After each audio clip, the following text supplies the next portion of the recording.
மாமீஸ், எல்லாரும் எப்படி இருக்கீங்கடா? நல்லா இருப்பீங்கன்னு நினைக்கிறேன். சரி, டைம் வேஸ்ட் பண்ண வேண்டாம். நம்ம பிடிஎஸ் வேர்ல்டுக்கான அந்த போர்ட்டலை ஓப்பன் பண்ணி பிடிஎஸ் உலகத்துக்குள்ளே போகலாம். லாஸ்ட் எபிசோடில் என்ன நடந்துச்சுன்னு நம்ம சின்னதாக ஒரு ரீக்கப் பார்த்துக்கலாம். லாஸ்ட் எபிசோடில் என்ன நடந்துச்சு, அதாவது உங்களுடைய லவ் லெட்டர் வந்து நோட்டீஸ் போர்டில் பேஸ்ட் பண்ணியிருக்கிறது உங்களுக்கு தெரிய வந்திருக்கும். நீங்கள் அதை போய் பார்த்துருப்பீங்க. அதை பார்த்துட்டு மற்ற பொண்ணுங்க பசங்க எல்லாருமே உங்களை புள்ளி பண்ணியிருப்பாங்க. புள்ளியில் கிண்டல் பண்ணியிருப்பாங்க. உங்களுக்கு ரொம்ப அழுகியாக வந்து நீங்கள் அங்கேருந்து ஜேகே கூட்டிகிட்டு உங்களுடைய சீக்கிரம் பிளேஸுக்கு போய் நீங்கள் அங்கே உட்காந்து அழுது அவர்கிட்ட சொல்லிட்டு இருப்பீங்க. அதுக்கப்புறமா நீங்கள் வரும்போது பிரின்சிபல் சார் கூப்பிட்றாங்கன்னு சொல்லிட்டு லியா பொண்ணு சொல்லும். அதுக்கப்புறமா நீங்கள் பிரின்சிபல் சாரை பார்க்கும்போது அவர் லியா தான் தப்பு பண்ணியிருக்கான்னு கண்டுபிடிச்சி அந்த லியா பொண்ணை திட்டுவாங்க. உங்களுடைய லவ்வுக்கு அவர் சப்போர்ட் பண்ணுற மாதிரி தான் பேசுவாங்க. அதுக்கப்புறமா என்ன நடந்துச்சு, நீங்கள் வெளியே வரும்போது சொல்கிறாரு, நான் உன்னை லவ் பண்ணுற மாதிரி நடிக்கிறேன், நீயும் திருப்பி அதே மாதிரி நடி, இருந்தால் தான் இந்த புள்ளியெல்லாம் கம்மியாகும்னு சொல்லிட்டு சொல்கிறாரு. நீங்கள் ஒத்துக்கிட்டீங்களா இல்லையாங்கிறத வாங்க கதைக்குள்ளே போய் பார்த்துக்கலாம். அப்போது உங்ககிட்ட ஜேகே சொல்கிறாரு, ஏ வாயன் லூசா, நீ நடிக்கிற அந்த டைமில் இன்கேஸ் உண்மையாலுமே ஆரம்புக்கு உண்மையில லவ் வந்துச்சுன்னா? ஆமாம்ல ஜேகே, அதை பற்றி நான் திங்க் பண்ணவே இல்லை. அதுதான் சொல்கிறேன், நடி. ஆரம்பிக்கிட்ட ஓகே சொல்ல, நடிக்கலான்னு சொல்ல, சரியா அப்படின்னு அவர் சொல்கிறாரு. அந்த டைமில் என்ன நடக்குதுங்க அந்த மாதிரி பார்த்துட்டு இருக்காரு. அப்போது நீங்கள் 2 பேருமே ஒன்றா அவர் பக்கத்தில் போய் நீங்கள் கொஞ்சம் ஹெசிடேட்டோடு தான் ஆரம்பிக்கிட்ட சொல்கிறீங்க. ஓகே, நான் இதுக்கு ஒத்துக்கிறேன், நாம் லவ் பண்ணுற மாதிரி நடிக்கலாம் அப்படின்னு சொல்லிட்டு நீங்கள் வெளியே வர்றீங்க. உங்களுக்கு ஞாபகம் இருக்குன்னு நினைக்கிறேன், இந்த சினாரியோஸ் எல்லாம் நடக்கிறது மதிய டைமில் தான். அன்னைக்கு நாள் அப்படியே நார்மலாக போச்சு. பிகாஸ் பிரின்சிபல் சார் அனௌன்ஸ்மெண்ட் கொடுத்துட்டாரு, யாருமே இந்த ஸ்கூலில் புள்ளி பண்ணக்கூடாது. ஏதாவது விஷயத்தில் யாரையாச்சும் புள்ளி பண்ண மாதிரி தெரிஞ்சிச்சுன்னா அவங்க மேலே ஸ்ட்ரிக்டான ஆக்ஷன்ஸ் எடுக்கப்படும்னு. அதனாலயே அன்னைக்கு நாள் மட்டும் யாரும் எதுவுமே வாயனை கண்டுக்கல, நார்மலாக போச்சு. அது மட்டும் இல்லை, திருப்பி லவ் பண்ணல அப்படின்ற ஒரு நிம்மதி நிறைய பேருக்கு இருக்குது, இன்க்ளூடிங் லியா. ஓகே, அப்போது அன்னைய நாள் அப்படியே போகுது. அப்போது காலையில் ஜேகே வந்து ஆஸ் யூஷுவல் நார்மலாக தான் உங்களை வந்து கூப்பிட்றாரு. நீங்கள் வெளியே போகிறீங்க. ஜேகே, இது கண்டிப்பாக பண்ணி ஆகணுமாடா? ஏண்டி உனக்கு பிரச்சனை? எனக்கு புரியலை. நீ அவனை லவ் பண்ணுறல? ஆமாம் ஜேகே, இல்லைன்னு சொல்ல. ஆனால் இந்த நடிக்கிறது வந்து உங்ககிட்ட யார் நடிக்க சொன்னா? நீ ரியலாகவே இரு, அவன் தானே நடிக்கிறான், உனக்கு என்ன பிரச்சனை? அதுதான்டா பிரச்சனை. நான் உண்மையா இருக்கேன், ஆனா ஏதாவது ஒரு சந்தர்ப்பத்துல இல்லை நான் அப்படி பார்க்கல அப்படின்னு அவர் சொல்லிட்டாருன்னா? நீ தானே சொன்ன அப்படி சொல்லிட்டாருன்னா டேக் இட் ஈஸியா எடுத்துப்பேன், அவனே என் ஃப்ரெண்டா தான் நினைப்பேன் அப்படி நீ தானே சொன்ன. ஆமா, ஆனா புரோக்கன் ஆயிடுச்சுன்னா ரொம்ப கஷ்டப்படுவேன்டா, அதான் பயமா இருக்கு. எதை பத்தி இப்ப யோசிக்காத, நான் உன் கூட இருக்கேன்ல, எதுவாக இருந்தாலும் நாம் பார்த்துக்கலாம் அப்படின்னு ஜிகே சொல்கிறாரு. அப்போ நீங்களும் சரின்னு மண்டே ஆட்டிட்டு ஆஸ் யூஷுவல் நார்மலாக சைக்கிள் போகிறீங்க. அந்த டைமில் பார்த்தா பாதி வழியிலேருந்தே உங்கள் கூட ஜாயின் ஆயிடுறாரு. அப்போது நீங்கள் நினைக்கிறீங்க, 5 ரூபாய்க்கு நடிக்க சொன்னான், 1000 ரூபாய்க்கு நடிக்கிறானே, ஸ்கூலில் போய் நடிப்பு வச்சுக்கலாமே, எதுக்கு இப்போது இங்கிருந்து எங்க கூட வரணுன்ற மாதிரி நீங்க நினைச்சிட்டே வர்றீங்க. அப்போ ஜேகே கிட்ட ஜஸ்ட் அவங்க ரொம்ப க்ளோஸ் ஃப்ரெண்ட்ஸா ரொம்ப ஸ்மைல் பண்ணி அப்படியே பேசிட்டே வராங்க. அப்போ ஸ்கூலுக்குள்ள என்ட்ரு ஆகிறதுக்கு முன்னாடி நீங்க போய் உங்களுடைய சைக்கிள் ஸ்டாண்டில் சைக்கிள் எல்லாம் கொண்டு போய் வச்சு நீங்க 3 பேருமே வரும்போது ஜேகே சொல்றாரு, பயன் பயப்படாத, எதுவாக இருந்தாலும் பார்த்துக்கலாம், தைரியமா போ அப்படின்னு சொல்லிட்டு அவர் என்கரேஜ் பண்ணிட்டு அவரு முன்னாடி நடக்கிறாரு. அந்த டைமில் பார்த்தா என்ன பண்ணிட்டாருன்னா, உங்கள் கையோட அவர் கை ஹோல்ட் பண்ணிவிட்டு உங்களை பார்த்துட்டு பயப்படாத நான் இருக்கேன் அந்த மாதிரி அந்த மனுஷன் சொல்கிறாரு. உங்களுக்கான ப்ளஷ் ஆகுது, அதுக்கு மேலே உங்களுக்கு டென்ஷனும் இருக்குது. அப்புறமா நீங்களே ஒரு சமநிலைக்கு வந்துட்டு சரி எதுவாக இருந்தாலும் பார்த்துக்கலாம், கிடைச்ச டைம் என்ஜாய் பண்ண வேண்டியதான் அந்த மாதிரி நினச்சிட்டு நீங்கள் எப்படி நடக்கிறீங்கன்னு சொல்கிறேன், இமேஜின் பண்ணிக்கோங்க. அதாவது இந்த குழந்தைங்க அப்பா கையை பிடிச்சிட்டு இப்படி ஆட்டி ஆட்டி குதிச்சு குதிச்சு நடக்கும்ல, முட்டாய் கடையை பார்த்துட்டு அப்பா அப்பா அதை வாங்கி கொடு இதை வாங்கி கொடுன்னு, அந்த மாதிரி ஆரம் கையை பிடிச்சிட்டு ஆட்டி ஆட்டி நடந்துட்டு குதிச்சு குதிச்சு நடந்துட்டு இருக்கீங்க. ஆரமுக்கு உங்களை பார்த்தா சிரிப்பு வருது. ஆனா உங்களுக்கு எப்படின்னா, ஐயையோ ஐயையோ என்னுடைய லவர் என் கையை பிடிச்சிட்டானே என்ன கையை பிடிச்சிட்டானே அந்த மாதிரி ஒரு ஃபீல்ல நீங்க நடந்துட்டு இருக்கீங்க. பார்த்தா திடீர்னு பொழிச்சுன்னு மண்டையிலே ஒரு அடி விழுது. யாருன்னு பார்த்தா வேற யாரு, உங்களை அடிக்கிறதுக்கு அளவுக்கு தைரியம் இருக்கிறது ஜேகே தான். என்னடி பண்ற, ஏண்டா பொழிச்சிடுச்ச பண்ணி அப்படின்னு நீங்க சொல்றீங்க. அப்போ அவரு, அதாவது ஆரம் ஜஸ்ட் அ மினிட், ஒரு பொண்ணு நடக்கும்போது அதுவும் லவ்வர் கூட நடக்கும்போது கொஞ்சம் வெக்கம், அதே மாதிரி கொஞ்சம் என்ன சொல்றது, இந்த பொண்ணுங்க நடப்பாங்கல்ல கொஞ்சம் வளைஞ்சு நெளிஞ்சு, அது மாதிரி நடக்கணும். நீ எப்படி நடக்கிற தெரியுமா தெரியுமா? அப்படியே இந்த முட்டாய கடையை பார்த்து குழந்தை மாதிரி குதிச்சு குதிச்சு நடந்துட்டு இருக்க. அவன் என்ன உன் அப்பனா? ஆ, கொஞ்சமாச்சும் நடிடி அப்படின்னு அவரு சொல்றாரு. நீங்க அப்படியே, அப்படியா இருக்கு, ஆமா அப்படித்தான் இருக்கு, சரி பார்த்துக்கிறேன் அப்படியே. அதுக்கப்புறமா நீங்க கொஞ்சம் நார்மலா நடக்க ஆரம்பிச்சிட்டீங்க. ஆனா இது வந்து ஸ்கூல்ல இருக்கிற எல்லாருமே பாக்குறாங்க. ஏன்னா 6 மணிங்களும் ஒன்னா கை கோத்துட்டு வர்றீங்க. நிறைய பேருக்கு இது என்ன சொல்றது, டைஜஸ்டே ஆகல இந்த ஒரு விஷயம்.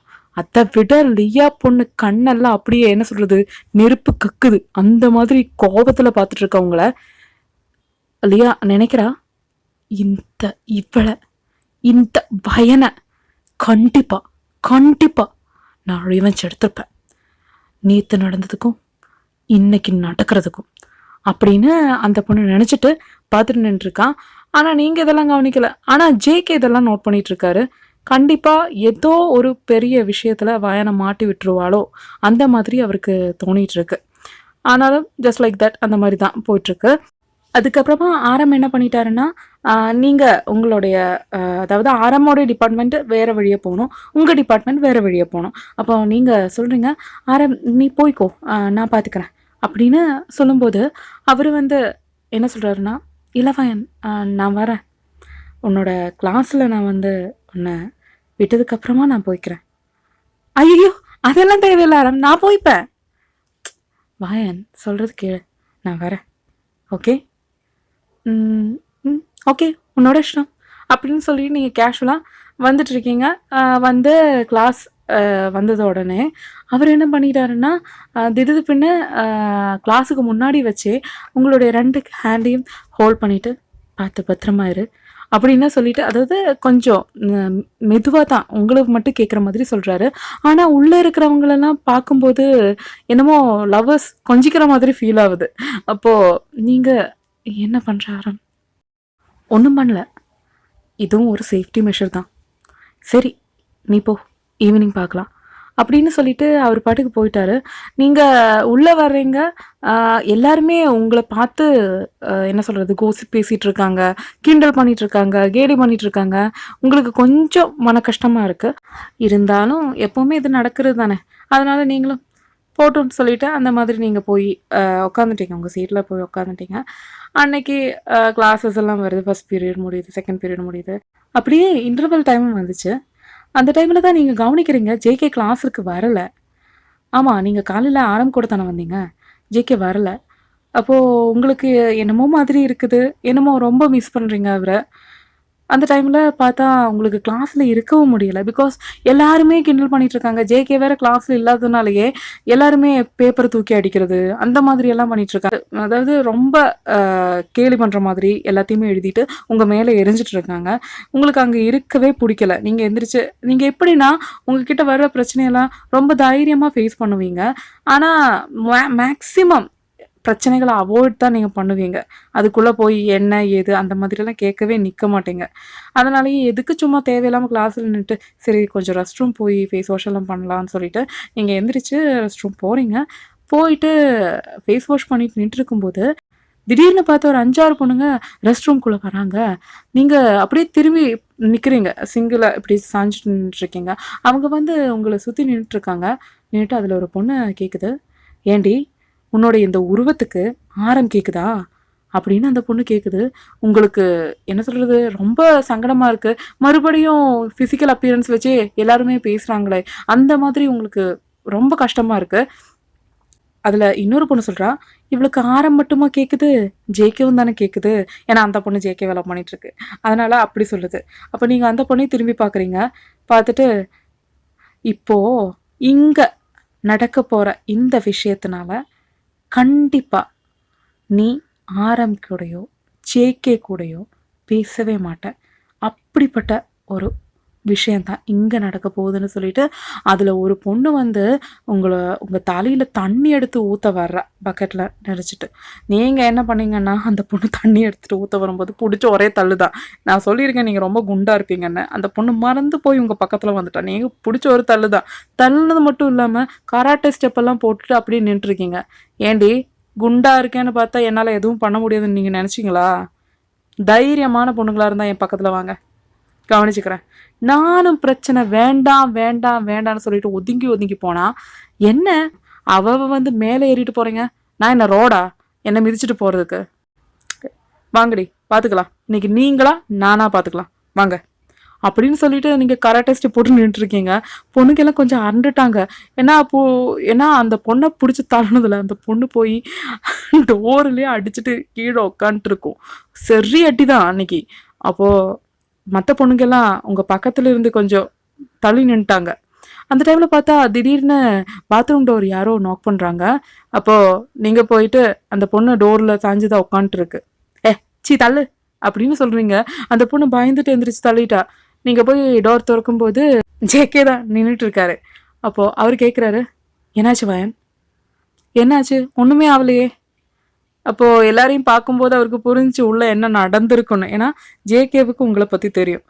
அதாவது சண்டைன்னு வந்துட்டா சண்டைக்காரியா நின்றுட்டு இருப்பீங்க அப்படி நல்லா தெரியும். அதனாலேயே உள்ள என்ன நடந்திருக்குன்னு அவருக்கு அண்டர்ஸ்டாண்ட் ஆகுது. அப்படியே போலாமா வயன் அப்படின்னு அவர் கேட்குறாரு. அப்போ போலாமே ஜேகே, அதுக்கு என்ன சொல்லிட்டு நீங்க ஜேகே கூட நடந்து போறீங்க. அப்போ அந்த பொண்ணுங்க எல்லாமே என்னடி இவ எப்படி இருக்கா, இதனால தானா ஆரம்பம் ஜேகேயும் இவ பின்னாடியே நடந்துட்டு இருக்காங்க அப்படின்னு சொல்றாங்க. ஆனா இதனால மட்டும் உங்களை புள்ளி பண்றது யாருமே நிறுத்தல.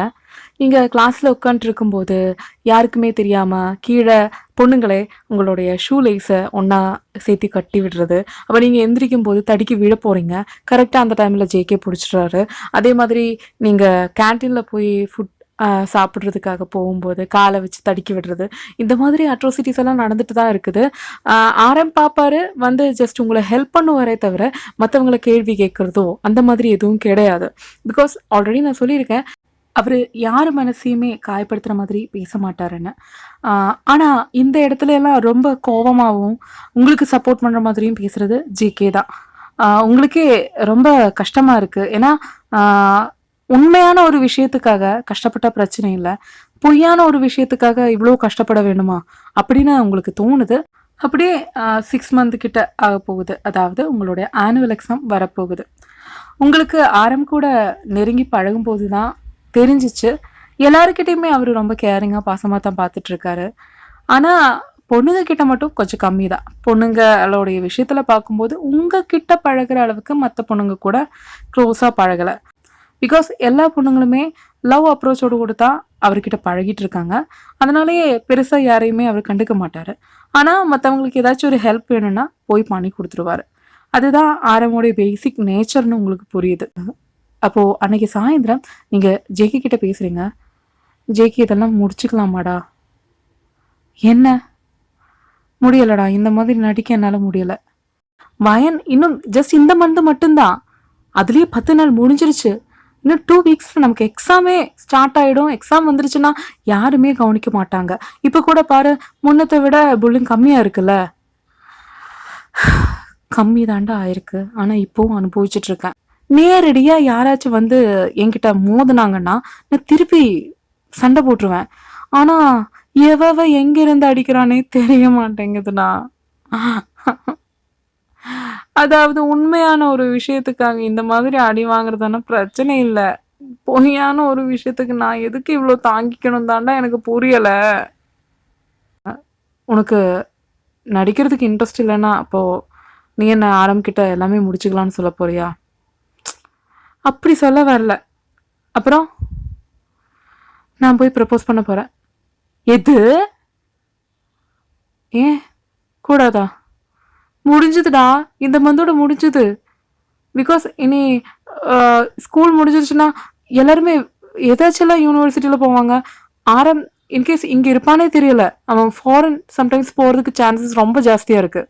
அப்போ நான் என்ன பண்ணுறது? அதனால் அவன்கிட்டே அப்ரோச் பண்ணிக்கலான்னு நினைக்கிறேன். அப்போது ஜேகே உங்ககிட்ட சொல்கிறாரு, நீ முடிவோடு தான் இருக்கியா? ஆமாம் ஜேகே, ஆரம்பத்தி உனக்கு இப்போ ஒரு கிளியர் கட்டான பிக்சர் கிடைச்சிருக்குன்னு நினைக்கிறேன். அவன் உங்ககிட்ட மட்டும் இல்லை வாயன், எல்லாருக்கிட்டையுமே இந்த மாதிரி தான் பழகிட்டு இருக்கான். அதாவது உன்னை கேர் பண்ணி பார்த்துக்கிற மாதிரி தான், ஜெண்டர் வித்தியாசமே இல்லை, எல்லாருக்கிட்டையுமே அவன் இப்படி தான் பிஹேவ் பண்ணிட்டு இருக்கான். உனக்கு அது புரியுதா? புரியுது, ஆனால் மற்ற பொண்ணுங்க கிட்ட பழகிறத விட ரொம்ப ஜாஸ்தி என்கிட்ட தானே பழகிறாரு அவர். அப்போது தப்பில்லையே வாயன். காயப்பட போகிறது நீயா தாண்டி இருப்ப, வேணுமா? ஏன் ஜேகே இப்படி பேசுகிற? நீ தானடா எல்லாத்துக்குமே என்ன சப்போர்ட் பண்ணுவேன், இந்த விஷயத்துல மட்டும் ஏன்டா இப்படி இருக்க?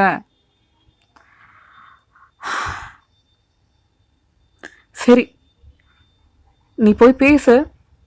அவன் நோ சொல்லிட்டானா?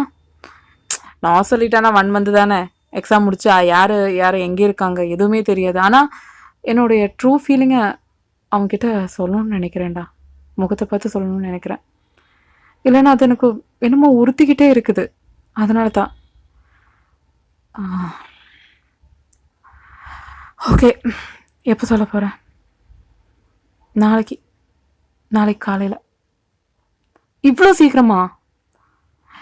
எவ்வளோ சீக்கிரம்டா? 6 மந்த் கிட்ட நடிச்சிட்டு இருக்கோம், உனக்கு புரியுதா? எனக்கு இதுக்கு ஒரு முடிவு, கரெக்டான ஒரு ப்ராப்பரான முடிவு எனக்கு தெரிஞ்சாகணும். அதுக்காக தான். ஆரம் தானே என்கிட்ட வந்து அப்ரோச் பண்ணா. இவ்வளோ நாள் அவன் என்கிட்ட தானே பழகிட்டு இருந்தான். அப்போ என்னுடைய கேரக்டரெல்லாம் உனக்கு தெரியும்ல. மேபி என்னை பிடிச்சிருக்கிறதுக்கு வாய்ப்பு ஜாஸ்தியாக தானே இருக்குது. நான் போய் பேசி பார்க்குறேனே. சரி வாயன், பாரு.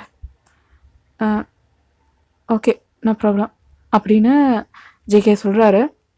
அப்போ நீங்களும் ஓகேன்னு சொல்லிவிட்டு மறாவது நாள் காலையில் நீங்களும் ஆரம்பும் ஜேகேவும் ஒன்றா தான் ஸ்கூலுக்கு இந்த 6 மந்த்தும் ஒன்றா தான் வந்துட்டுருக்கீங்க. அப்போது ஜேகே கிட்ட நீங்கள் கண்ணை காட்டிட்டு நீ போ அப்படின்னு சொல்கிறீங்க. அப்போது ஜேகே அது புரிஞ்சுட்டு போகிறாரு. அப்போது ஆரம் ஆஸ் யூஷுவலாக எப்போவுமே அவர் தான் உங்கள் கையை பிடிச்சி கூட்டிகிட்டு போவார். ஆனால் இன்றைக்கி பார்த்தா நீங்கள் ஆரமோட கையை பிடிக்கிறீங்க. அப்போது ஆரம் திரும்பி பார்த்து லைட்டாக ஸ்மைல் பண்ணுறாரு. பண்ணிவிட்டு நீங்கள் அவர்கிட்ட சொல்கிறீங்க, ஆரம் என்ன வயன், எனக்கு உங்ககிட்ட கொஞ்சம் பேசணும். என்ன, யாராச்சும் ஏதாச்சும் தொல்லை? அதெல்லாம் இல்லை, நம்மளை பற்றி பேசணும். பேசலாமே. என்ன, இங்கே வேண்டாம் வா சொல்லிட்டு உங்களுக்கும் ஜேகேவுக்கும் மட்டும் தெரிகிற அந்த சீக்ரெட் பிளேஸுக்கு கூட்டிகிட்டு போகிறீங்க. ஜேகேவுக்கானது தெரியாது, கூட்டிகிட்டு போகிறீங்க. கூட்டிகிட்டு போயிட்டு நீங்கள் 2 பேருமே அங்கே உட்காண்ட்ருக்கீங்க. அப்போது அவர் உங்களே பார்த்துட்டு இருக்காரு. அப்போ நீங்கள் எப்படி சொல்கிறதுன்னு தெரியாமல் முடிச்சுட்டே இருக்கீங்க. அப்போ ஆரம், என்ன வயன் கூட்டிகிட்டு வந்து இது, ஆமாம் இது என்ன இடம், நான் வந்த உடனே கேட்கணும்னு நினச்சேன். அதெல்லாம் விட ஆரம், நான் உங்ககிட்ட ஒரு விஷயம் சொல்லணும். இதுதான் ரொம்ப நேரமாக சொல்லிட்டு இருக்க, சொல்லு. என்ன? அது வந்து ரொம்ப பதட்டமாக இருக்கு. எதுக்கு? நான் சொல்ல போகிற இந்த விஷயத்தை கேட்டு நீ இப்படி ரியாக்ட் பண்ணுவியோன்னு நினைக்கும் போது எனக்கு கொஞ்சம் பயமாக இருக்குது. சொல்கிறத விட எனக்கு உங்ககிட்ட கேட்கணும், அதுதான். என்ன வயன் சொல்லு, நான் தப்பாக எடுத்துக்க மாட்டேன், நீ சொல்லு. கடந்த 6 மாதமாக நம்ம லவ் பண்ணுற மாதிரி நடிச்சிட்டு இருக்கோம். ஆமாம், நீ நடிச்சிட்டு இருக்க, அப்படி தான் சொல்ல முடியும். நான் நடிக்கலை ஆரம். அப்போவே அவருடைய முகத்தில் இருந்த புன்னகை கொஞ்சம் கம்மியாகுது. அப்போது நீங்கள் கேட்குறீங்க, உனக்கு இந்த 6 மாதம் என் கூட பழகினதில் என் மேலே இருக்கிற அப்ரோச்சில் ஏதாச்சும் வித்தியாசம் வந்திருக்கா? பிகாஸ் நீ ஸ்டார்டிங்கில் என்கிட்ட சொன்னது உன்னை பிடிக்கும், ஆனால் அந்த மாதிரி எண்ணத்தில் நான் பார்த்ததில்ல. அதுக்குன்னு இனிமேல் பார்க்காம இருக்க முடியுமான்னு கேட்டால் அது எனக்கு தெரியாது. அப்படி தான் சொன்னேன். அதில் ஏதாச்சும் மாற்றம் இருக்கா? அது எனக்கு இதுக்கு ஒரு ப்ராப்பர் ஆன்சர் கிடைக்குமா? அப்படின்னு நீங்கள் கேட்குறீங்க. அப்போது அவரு திருன்னு முழிச்சிட்டு இருக்காரு. அப்போது நீங்கள் சொல்கிறீங்க, எஸ்ஸா இருந்தாலும், நோவா இருந்தாலும் நான் எதுவும் தப்பாக எடுத்துக்க மாட்டேன் ஆரம். நீ எஸ் சொன்னாலும் சந்தோஷமாக ஏற்றுப்பேன். நோ சொன்னா கொஞ்சம் வருத்தமாக இருக்கும். இல்லைன்னு சொல்லல. ஏன்னா ரொம்ப வருஷமா நினச்சிட்டு இருக்கேன்ல. மேபி அதனால இருக்கலாம். ஆனா தப்பா எடுத்துக்க மாட்டேன். கண்டிப்பா எந்த விதத்துலயும் உன்ன நான் தொந்தரவும் பண்ண மாட்டேன். அ சொல்லுங்க ஆரம். அப்படின்னு நீங்க கேட்குறீங்க. அப்ப அவரு வயன் வயன் அது வந்து ஐ அம் ரியலி சாரி அப்படின்னு அவரு சொல்லும்போது உங்களுக்கு கண்ணு வந்து நெறையுது 1 செகண்ட்லயே. அவருக்கு அது புரியுது. உங்கள ஹர்ட் பண்ணக்கூடாதுன்னு நெனைக்கிறாரு. இருந்தாலும் இதுக்கு ப்ராப்பரான ஒரு பதில் குடுத்தாகணும்னு சொல்லிட்டு அவரு சொல்றாரு. அந்த மாதிரி ஒரு எண்ணத்துல நான் உன்ன இன்னை வரையில பார்த்ததில்ல வயன். நீ தப்பா எடுத்துக்காத. இப்போ நான் அதுதான் சொல்றேன். இதுக்கு மேல அப்படி பார்ப்பேனா கேட்டா எனக்கு தெரியாது அத பத்தி. போதும் ஆரம். எதுவும் சொல்லாதீங்க. எனக்கு புரியுது. நீங்களும் உருவத்த வச்சு என்ன எடை போட்டுட்டீங்கன்னு. அப்போ திடீர்னு ஆரம், என்ன வயன்?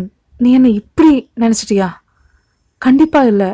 அப்படி அப்படி நினச்சிருந்தா நான் உங்க கூட பேசுறதுக்கு கூட மாட்டேன். நான் அந்த மாதிரி நினைக்கல. என்னுடைய ஃபேமிலி சிச்சுவேஷன் கொஞ்சம் பிரச்சனையில் இருக்குது. எனக்கு அது மற்றவங்க கூட ஷேர் பண்ணுறதுக்கு பிடிக்கல. நான் என்னோடய ஸ்டடீஸ் கரெக்டாக கொண்டு போகணும். நிறைய பிரச்சனைகள் எனக்குன்னு இருக்குது. அதனால தான் வயன், நீ தப்பாக நினச்சிக்காத. ஒரு காலமும் நான் நீ நினச்ச மாதிரி ஒரு தாட்டில் பார்த்ததே இல்லை. நான் எத்தனையோ பேர்த்துக்கிட்ட பழகியிருக்கேன். ஆனால் உங்ககிட்ட இருக்கிற மாதிரி ஒரு உண்மையான உள்ளம், அழகான உள்ளம் வேறு யாருக்கிட்டையுமே நான் பார்த்ததில்ல வயன். வேறு யாராச்சும் என்கிட்ட இந்த மாதிரி கேட்டிருந்தாங்கன்னா நான் கண்டிப்பாக நடிக்க ஒத்துக்கவே மாட்டேன். அப்போ நீங்கள் திடீர்னு அவர் பார்த்துட்டு புரியலை என்ன சொன்னாரா?